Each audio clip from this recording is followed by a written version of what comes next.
unsere Geschichte Nummer 91.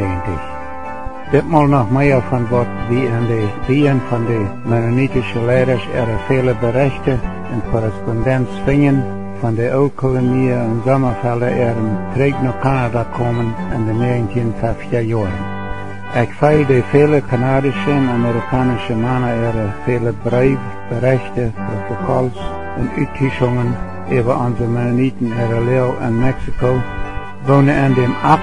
Shop, an dem Pfeil, die Mennoniten Geschicht in Winnipeg sind, dort auch dort A.A. Wiens und all die anderen Männer unserer notlos gewordenen Oldkolonie und Sommerfelder Mennoniten lang nicht so gut verstanden, als die Oldkolonische und Sommerfeldsche Männer wohnen unsere Mennoniten auf der Grenze in Manitoba manchmal behältlich wären, wenn sie dort Schwierigkeiten hatten, über die Grenze zu kommen, wegen ihrer anforderlichen Papieren. Mein Onkel Jakob Rempel von Blumenort, Manitoba, hat mir auch mancherlei davon vertelt, wo er in den 1950er Jahren auch Kirchenhaft musste nach Emerson kommen, und die Grenzbeamte helfen, so eine Familie ihre Papiere in Ordnung zu bringen. Aber wenn so eine Familie dann erst in Süd-Manitoba manch ihre Verwandte wohnten, dann waren sie meistens doch viel besser verstanden, als die vielen Berichte und Uttischungen von Russland Mennoniten bewiesen, dass sie unser Lied an die sie verstanden. Und nu zwischen ein erstmal Wort von einem sonderbaren Ereignis auf der Emerson-Grenze. In ein von diesen Jahren kam einen Tag mal ein Gerhard Rempel von dem da Gnadental in Chihuahua, die Emerson, auf die Grenze an, ganz ohne irgendein Dokument. Er hat kein Ding bei sich, zum beweisen, wer er war, wo er wohnt oder wo er bei El Paso war, über die Grenze gekommen. Nichts hat der Onkel mit. Und der Rempel hat manchmal Nerventrouble und dann ging er einmal von Tüß weg, aber er kam immer bald wieder zurück. Und nu, dort hat all ein paar Jahre Missernten gejeft hat, kreeg hij wieder Nerventrouble und ging einen Tag wieder von Tüß weg und ditmal kam er nicht bald zurück. Er hat an seine schwierige Lehre wahrscheinlich auch viel davon gehört, dass so viele Familien zurück nach Kanada fuhren, und nu wir dort scheinbar auch angekommen, zurück nach Kanada zu fahren. Ich weiß nicht, ob überhaupt noch mal wer erfahren hat, wo er den ganzen Weg durch die USA und Bad Emerson, Manitoba gekommen ist. Aber als die Emerson-Grenzbeamte arm durchhaden und wenig aus arm rauskriegen können, wären sie da ganz rotlos. Wussten nicht, was sie mit am tun sollen. Und dann rupten die Beamte Jakob Rempel von Blumenort weiter an, frühen an, ob er noch weiter wird willig sein, nur Emerson heranzukommen und seinen, ob er an uithalten kann. Jakob Rempel fuhr an, und er kann den Mann Fuß auf der Steht. Er sieht Fuß, dort ist Gerhard Rempel von Mexiko. Mein Bruder Wilhelm Rempel sein Schwager von Swiftkorn, Saskatchewan. Die Beamte frühen Jakob Rempel, ob er diesen Mann mitnehmen und dann für ihn einen Geburtsschein oder vielleicht einen Pass besorgen wird, so dass der Mann doch Beweis bei sich haben kann, wer er war. Jakob Rempel übernimmt sich dort, nimmt den Gerhard Rempel mit in seine Chor und fuhr mit einem Taubträg nach Blumenort. Das Mann hat, was dort noch sehr wenig gesagt. Keiner hat viel Wort aus ihm herausgekriegt.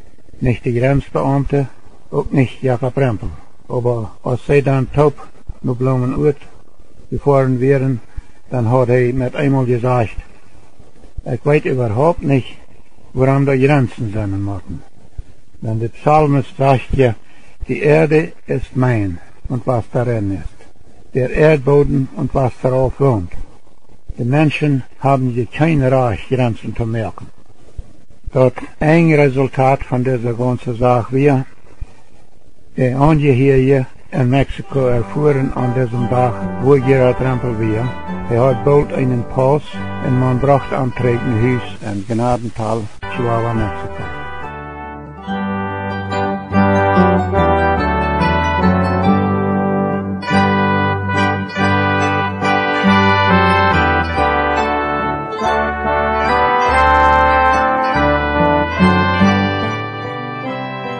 Nu war der Krieg, nu wordt ik zij en de Canadiër en Amerikaner ihre viele Berichte en Uittuigungen über ons Kolonien en Sommerfelder in Mexiko.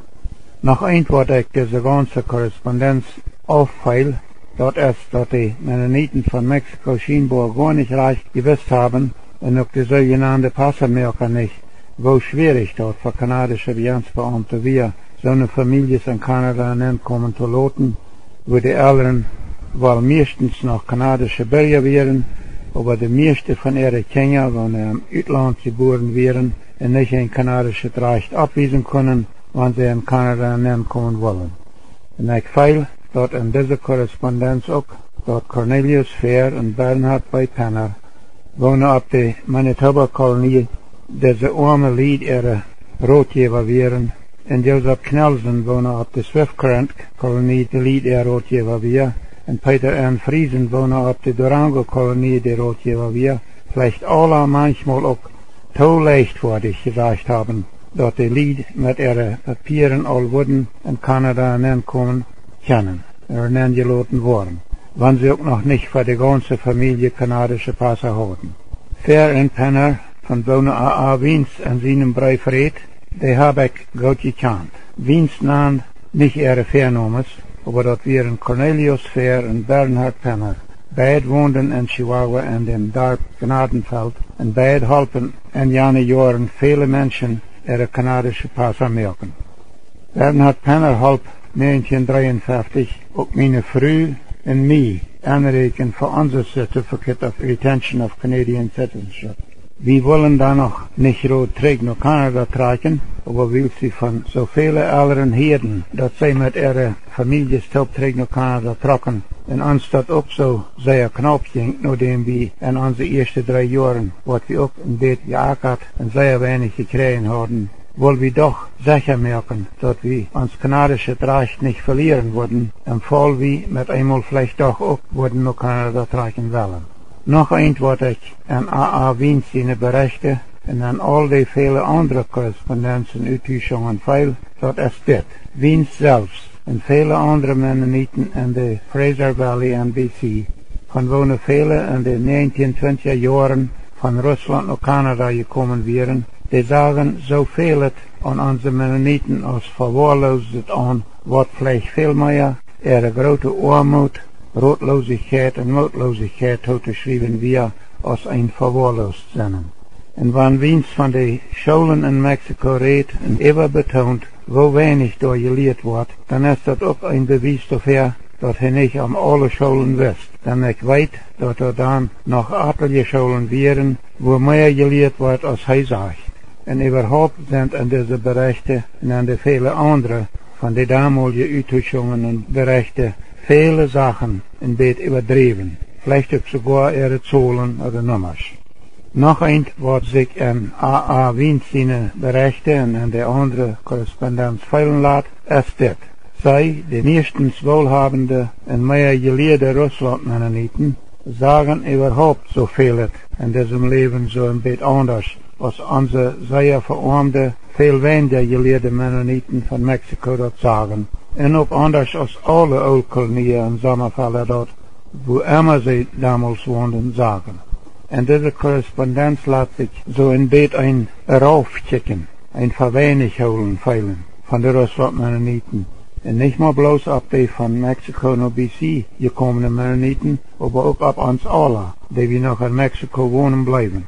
Und manches, was diese Mennoniten bei uns für wenig halten, dass wir vielleicht nicht unbedingt weniger, aber bloß anders.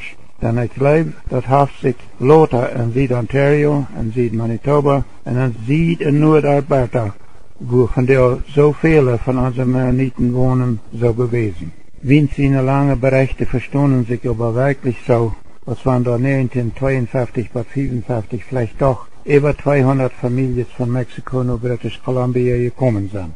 Aber wenn die von Mexiko zurück nach BC gekommene Männer damals davon reden, dass vielleicht noch einmal 200 Familien von dort nach BC kommen würden, so als Wiens in seinem Schreiben sieht, dann glaube ich aber, dass von dort noch 1954 vielleicht wenige Familien nach BC gekommen sind.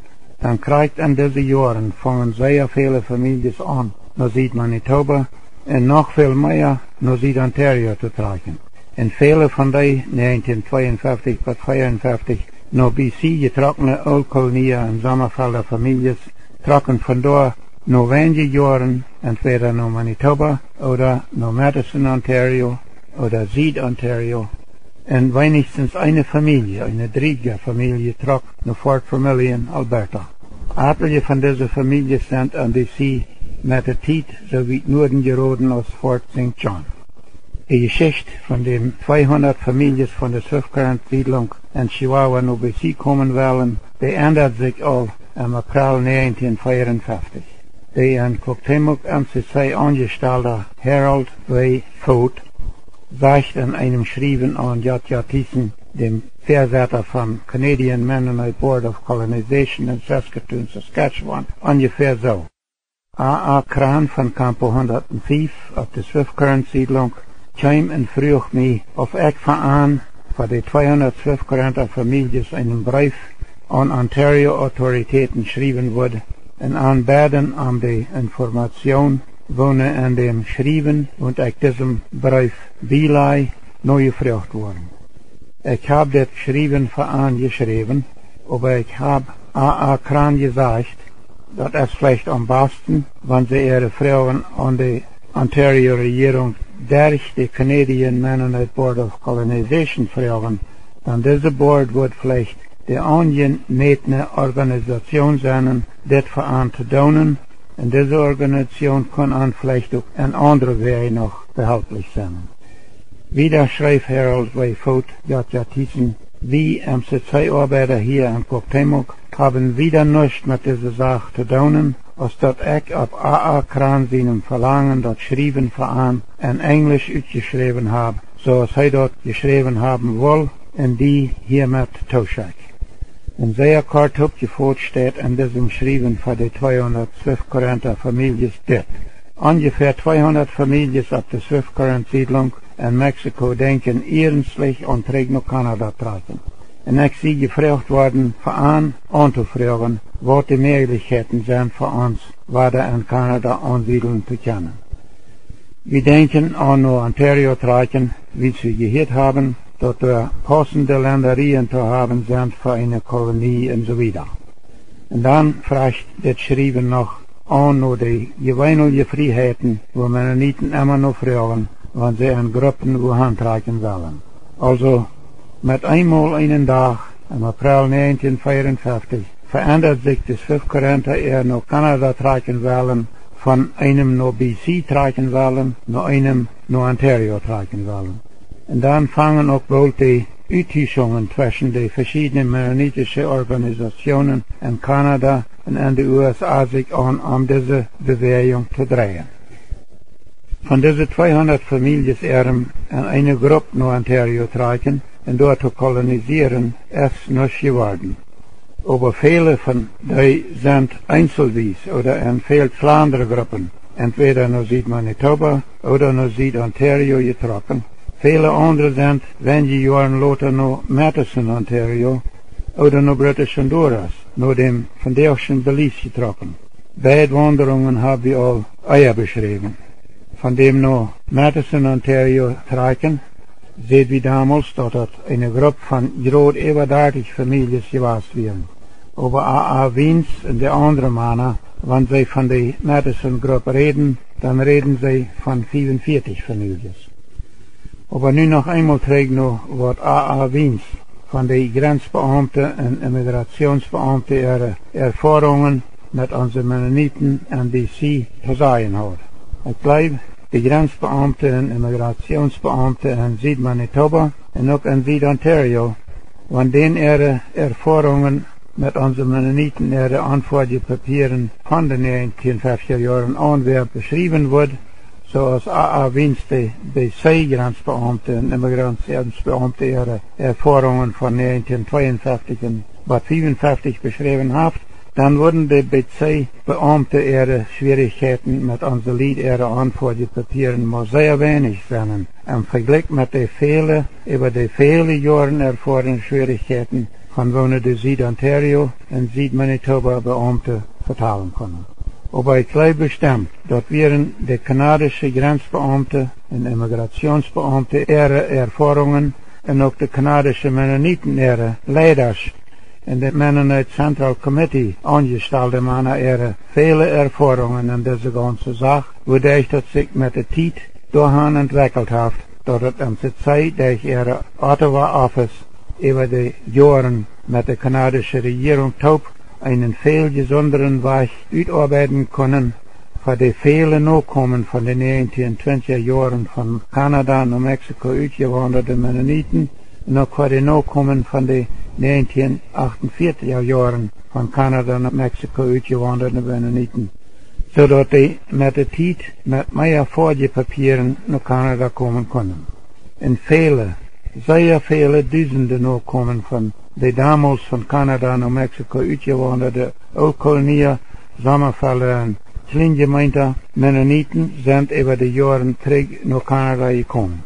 En ook sehr viele Dutzende Nachkommen von den 1926 und 1948 von Kanada nach Paraguay uitgewanderte Sommerfelder, Bergtaler und Kartitzer Mennoniten sind von dort über die Jahre terug nach Kanada gekommen. Aber was es dort kriegt, was dort mehrlich gemerkt hat, dass so viele Nachkommen, 4 Generationen von Nachkommen, von die von Mexiko und von die no Mexiko und no Paraguay uitgewanderte Mennoniten terug nach Kanada kommen können. Dort will wir noch versuchen, ein Bild zu beschreiben und zu vertalen. Aber nu will wir erst versuchen, zu beschreiben oder zu erklären, was das am CC oder das Mennonite Central Committee nicht ist, und dann noch, was das ist. Wanneer und wodurch das am CC mal entstanden ist, was das in dieser Welt geht, und auch, was das für unsere Mennoniten in Ontario getan hat, und was das für uns von der noch tut. Und was das für viele andere notleidende Menschen in viele verschiedene Länder in dieser Welt tut. Hier moet u voor dit mal weiter aufbreken. Nächstes Mal von was das am CC nicht ist und was das ist. Was nächstes Mal. Ich sehe George Rempel.